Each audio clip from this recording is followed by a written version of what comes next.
শিক্ষকদের কাছ থেকে আমরা মিনিমাম সম্মান, সৌজন্য এটুকু প্রত্যাশা করি। তাদের রাজ্য সরকারকে বিশ্বাস করা উচিত ছিল। কাউকে আটকে রাখা জোর করে যায় না, রাস্তা অবরোধ করে মানুষের ক্ষতি করা যায় না, এটা কারো কাজ নয়। গত বৃহস্পতিবার বিকাশ ভবনের সামনে যোগ্য শিক্ষকদের যে অবস্থান বিক্ষোভ চলছিল সেটা কিন্তু রণক্ষেত্রের সৃষ্টি হয়েছিল এবং তারপর পুলিশ সেখানে কিন্তু লাঠিচার্জ করে এবং সবকিছু নিয়ে এই প্রথম কিন্তু আমাদের রাজ্যের মুখ্যমন্ত্রী মমতা ব্যানার্জি তিনি মুখ খুললেন এবং কালকে উত্তরবঙ্গ যখন সফরে তিনি যাচ্ছিলেন তার আগে এয়ারপোর্টের সামনে দাঁড়িয়ে তিনি বলেন যে এই যে যোগ্য শিক্ষকদের আন্দোলন সেই আন্দোলনের বিপক্ষে তিনি নন, কিন্তু এই সমস্ত আন্দোলনের একটা লক্ষণ রেখা থাকা উচিত এবং এর সাথে তিনি আরো বলেন যে এই আন্দোলন নাকি বহিরাগতদের নিয়ে এসে করানো হয়েছে এবং এই আন্দোলনকে নাকি উস্কানি দেওয়া হচ্ছে অন্য কোনো রাজনৈতিক দলের পক্ষ থেকে। আর এর সাথে সাথে তৃণমূলের যে সর্বভারতীয় সভাপতি আছেন অভিষেক ব্যানার্জি তিনিও এই আন্দোলন নিয়ে কথা বলেছেন। আর তার সঙ্গে আরেকটা ব্যাপার আছে, সেটা হচ্ছে গিয়ে এই যে আন্দোলনটা বিকাশ ভবনের বাইরে চলছে সেটা নিয়ে কিন্তু কোর্টে কেস হয়ে গেছে অলরেডি।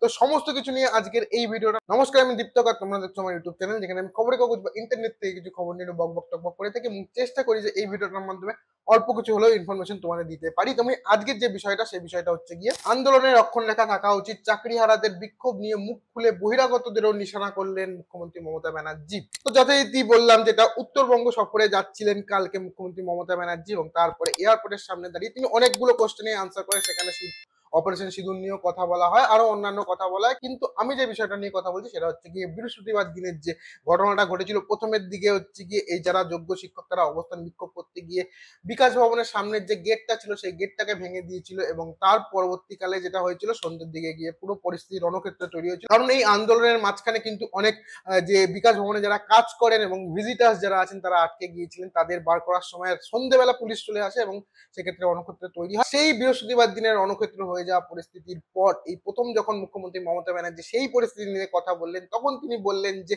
আন্দোলনকারীদের প্রতি কিন্তু তার সহানুভূতি ছিল, আছে এবং থাকবে, কিন্তু আদালতের পক্ষ থেকে যে নির্দেশটা দেওয়া হয়েছে সেইটা মানতে হবে, কারণ কিছু বাধ্যবাধকতা আছে, আদালতের এগেনস্টে গিয়ে কিছু করা যাবে না। আর এর সাথে এটাও তিনি উল্লেখ করেন কোনো শিক্ষাকর্মী বা কোনো শিক্ষকের কিন্তু মায়না বন্ধ করে দেওয়া হয়নি এবং সি গ্রুপ ডি গ্রুপেরও কিন্তু মায়না দেওয়া হচ্ছে, সে সঙ্গে তিনি উল্লেখ করেন। এবং এটার সঙ্গে এটাও তিনি বলেন যে এই যে অবস্থাটা সেদিন হয়েছিল বৃহস্পতিবার দিন, সেখানে নাকি বহিরাগতরা অনেকে এসে এই ঘটনাটা ঘটিয়েছিল এবং তার সঙ্গে বলা হচ্ছে যে বিরোধী যারা আছে রাজনৈতিক দল তারাই কিন্তু এই জিনিসটাকে উস্কানি দিচ্ছে এবং সেদিক দিয়ে দেখতে গেলে কিন্তু তারাই এই যে যোগ্য শিক্ষক তাদের বিরুদ্ধে কিন্তু মামলা করেছে। আর একটা কথা সেখানে তিনি বলেছেন যে নাটের গুরুরা যদি স্বার্থ রক্ষার গুরু হয়ে যায় সেক্ষেত্রে কিন্তু মুশকিল হয়ে যাবে। আর তার সাথে এই যে সরকারি সম্পত্তি নষ্ট হয়েছে, তারপরে বিকাশ ভবনের মধ্যে কিছু লোকদের আটকে রাখা হয়েছে, তার ফলে সেখানে নাকি একজন অন্তঃসত্ত্বা মহিলা ছিলেন এবং একজন নাকি পরীক্ষার্থী ছিল যে কিনা পরীক্ষা দিতে যেতে পারছিল না এবং জোর জবরদস্তি সেখান থেকে বেরোতে গিয়ে তিনি পড়ে গিয়ে নাকি তার পা ভেঙেছে। এই সমস্ত কিছুই কিন্তু মুখ্যমন্ত্রী মমতা ব্যানার্জি কালকে তার এয়ারপোর্টে মানে উত্তরবঙ্গ সফরে যাওয়ার আগে বলেছেন। তো কি বলেছেন একবার তোমরা সেটা দেখে নাও। যারা চাকরি খেয়েছেন তারাই যদি আজকে নাটের গুরুরা যদি আজকে তাদের স্বার্থ রক্ষার গুরু হয়ে যায় সেখানে আমার আপত্তি আছে। তাদের রাজ্য সরকারকে বিশ্বাস করা উচিত ছিল। আমি নিজে ওদের সাথে মিটিং করেছি। শিক্ষকদের কাছ থেকে আমরা মিনিমাম সম্মান, সৌজন্য এটুকু প্রত্যাশা করি। রাজনীতির ঊর্ধ্বে থেকে তারা সমাজকে সেবা করুন, বাচ্চাদের শিক্ষা দিন, সবাই সমান নয় কথাও আমি নিশ্চয়ই বলবো। অনেকে কাজও করছেন, তাদের সম্বন্ধে আমাদের কোনো অভিযোগ নেই। যারা আন্দোলন করছেন তাদের সম্বন্ধে আমার কোনো অভিযোগ নেই। আমার অভিযোগ একটাই, কাউকে আটকে রাখা জোর করে যায় না, রাস্তা অবরোধ করে মানুষের ক্ষতি করা যায় না, এটা কারো কাজ নয়। এবং এতে বাইরের লোকেরা আছে, টিচারের সংখ্যা কম, বাইরের লোকের সংখ্যা বেশি। এই তো দেখছেন মেয়েরা বলছে প্রেগনেন্ট মাদার বাড়ি যেতে দিচ্ছে না, অফিসে কাজ করছে তাকে 14 ঘন্টা 18 ঘন্টা 20 ঘন্টা আটকে রেখে দেওয়া হয়েছে। একটি মেয়ে পরীক্ষা দিতে গেছে, পরীক্ষার্থী, সে বারবার বলেছে আমি বাড়ি যাব, আমার বাড়ির লোক চিন্তা করবে, তাকে নামতে দেওয়া হয়নি, বেরোতে দেওয়া হয়নি এবং সে ভয়ে লাফ দিয়েছে, তার পায়ে চোট আছে, সে হসপিটালে ভর্তি হয়েছে। মনে রাখতে হবে না, আগে আমরা মানবিক মানুষ, মানবিকতাকে শ্রদ্ধা করলে তাকে ভালোবাসা যায়, তাকে সম্মান করা যায়।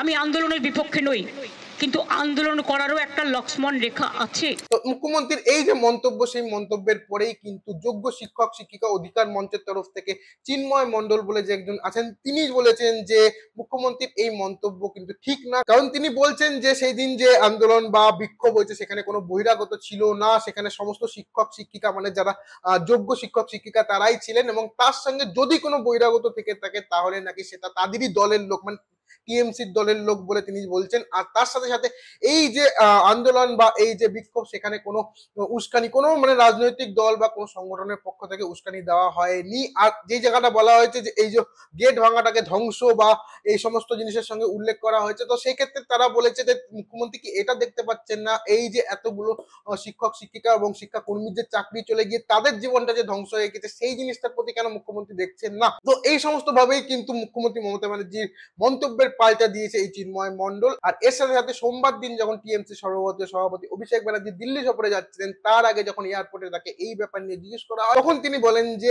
আন্দোলন করার অধিকার কিন্তু সকলের রয়েছে, কিন্তু এই আন্দোলনে যাতে কোনোভাবে হিংসাত্মক না হয়ে যায় সেটা দেখতে হবে, যাতে আন্দোলনের সারমর্ম না হারিয়ে যায়। এবং তার সঙ্গে তিনি আরো জানান যে কোনো আন্দোলনকে তিনি ছোট করতে চান না, আন্দোলনের রাজনীতির রঙে রাঙানো হোক তাও তিনি চান না। তার কথায় আন্দোলনকারীদের কাছে আমার আর্জি, আন্দোলন যেন কোনো রকম হিংসাত্মক না হয়।